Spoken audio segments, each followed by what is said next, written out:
Hey everyone, and welcome back to my channel. Today we're going to be doing a reading vlog of the Southern Book Club's Guide to Slaying Vampires. So far in this book, I am on the 3rd chapter, and our main character, we're introduced to her pretty quick. She's a mom, and it is in the 80s, I believe. So it takes place in the first chapter around 1988. Our first chapter is pretty captivating because there's a lot for our main character that goes wrong pretty quick. We're introduced to her and she's kind of a hot mess. She's all over the place. She is taking care of her mother-in-law because she's living with her. I'm trying to make this vlog without any spoilers in it, but we'll see how that works for me. Right away, she's kind of a hot mess. Her life is kind of a disaster. She ends up leaving the situation that she's in and joining a group of women in a different book club that's smaller. It's kind of like a little mom's group book club at that point. She seems to really like them. She makes a solid group of friends. They seem really good for her so far. I'm gonna keep reading and keep you guys up to date on how it goes for me though. I did read Carmilla before to prepare for this, and also Dracula. I just finished Dracula last night. Quick little recap. I prefer Carmilla over Dracula. Our main character, Jonathan, he'll have a conversation with one of our other characters, and then you'll get both of those characters in that conversation's journaling viewpoints that they journal about like later that night before they go to bed. So you will get the information in this book told to you in the moment from one person's viewpoint, from another person's viewpoint, which is nice in some cases where the viewpoint is adding something to the storyline. But just for me personally, it didn't add as much as it just made it a lengthy, very wordy, repetitive story. So I like the storyline. I like the lore around it. I like the description and the world building of the buildings all around and the architecture and the weather and what the land looks like, or the cemeteries. You can really envision it and put yourself there because of how they're all described. But I don't need what is going on in our plot line said to me like 3 times for me to get it. And I'm gonna keep reading and check in with you guys later.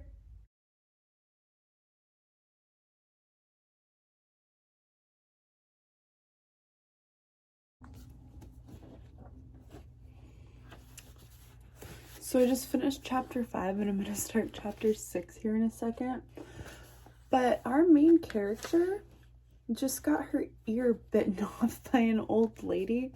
I'm assuming from how the story is going, and I guess we'll find out if I'm right or wrong, but the vampire in this story is the nephew of the old lady that bit off her ear.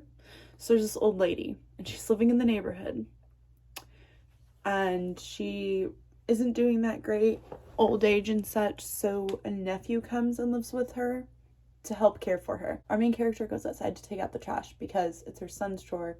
He's not doing it. He's being a little teenage brat. So she goes to take out the trash and there's a lady outside and she attacks her after like making a mess out of her trash and everything. She then attacks our main character and bites off part of her ear. That's crazy. So after she bites off the ear, she ends up going to the hospital and soon she passes away, and everyone realizes that the nephew is acting weird about it. It says that she was malnourished, the lady that passed away, and she had a bunch of other issues, and the nephew is also acting like he doesn't even care that she just died, kind of. And it seems odd to me that you would come and take care of someone but they aren't really being taken care of, and now they're gone. So we'll have to see how this goes.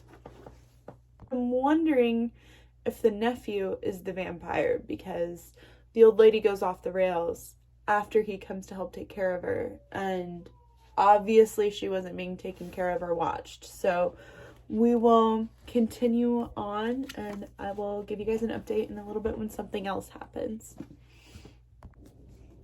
So I'm only like halfway through chapter 7, and she invites the nephew of the lady that bit her ear off into the house to meet her family because he ends up coming over and stopping by after they have a really awkward encounter because she brings him a casserole because his aunt died.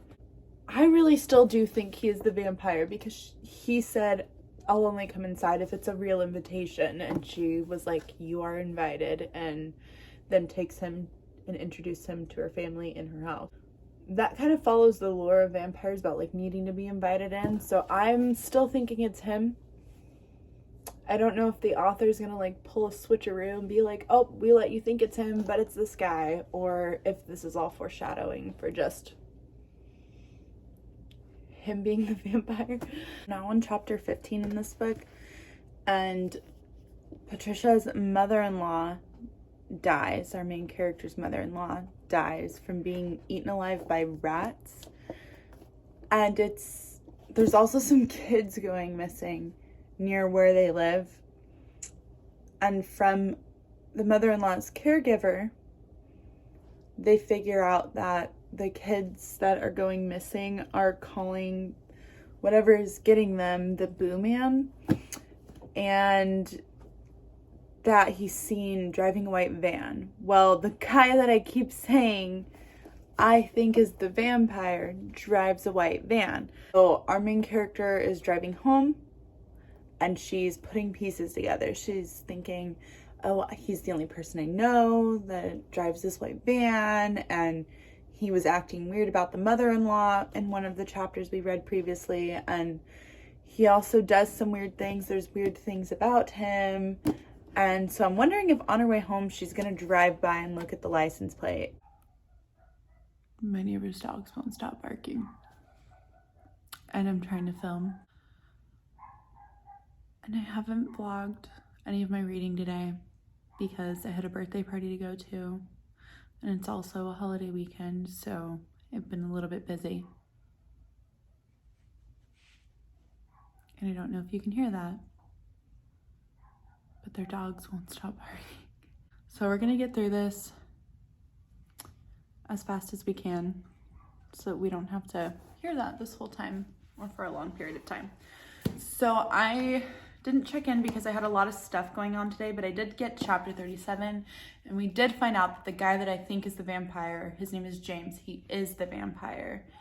And I don't want to talk about everything too much because this is already a spoiler video. Oh my gosh, the attic scene in this book is so good. I looked up reviews on this book after I started reading it, and it seems really mixed online. A lot of people think that the author didn't give women a lot of respect and a lot of value. And I haven't finished the book yet, but I would say it's the opposite, because our main character Patricia, even though like her friends don't fully believe in her at times, and her husband doesn't believe in her at times, if she sticks to her guns, it takes her a little bit to do it. I don't like how it's written, like they don't have a lot of value and women have stupid ideas in their head and whatever. But I think that I like how Patricia kind of stands up for herself, or if she doesn't stand up for herself and she stays silent, she still stays true to who she is inside and goes back to what she knows is right. And it doesn't matter if everyone told her she's wrong. She knows she's doing the right thing and she's gonna keep going. I think it really shows more of a character development in believing in yourself and believing in your gut instinct and things like that. So I can see both sides of it, of what people are saying in the reviews online. I see what people are saying on both sides if you look it up on Goodreads. But I do like certain things about Patricia's character, like I've said earlier, how she's true to herself and she knows she's right and she sticks to it, and people call her crazy and no one backs her up. And she kind of falls off the wagon of staying true to herself for a little while, but she comes back around full circle to it. Again, I'm not done with the book, so that could totally change. We'll have to see. Since my neighbor's dogs are barking, I'm gonna check back in with you guys later. So I'm on page 391 in this now, and our main character and all of her friends come back together and get the vampire and they kill him. And she's sick for a few days after. A lot's gone on in her life, so she's staying at a friend's house. Her husband comes over. He doesn't treat her like a human. He's not worried about her being sick or gone for days. he's just like, hey, I want to talk about financial troubles. And also, like, my friend's missing, even like worried about how she's doing. And so she just tells him, I want a divorce. And I had to stop right there and just check in because I'm so proud of Patricia for deciding that she deserves more. I know it's a hypothetical story about a vampire, but I think that the reviews online also didn't give Patricia the credit for being able to stand up for herself when no one was helping her or in her corner, getting to have her friends believe in her and building those friendships back up. So if I were going to rate this book, I would give it a 7 out of 10.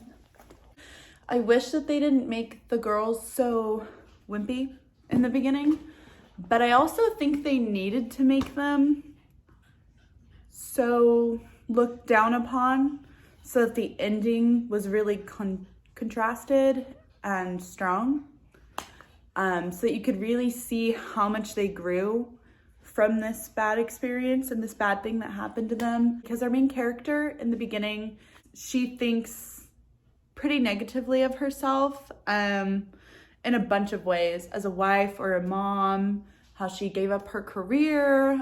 She feels bad for a lot of things, and she's really hard on herself.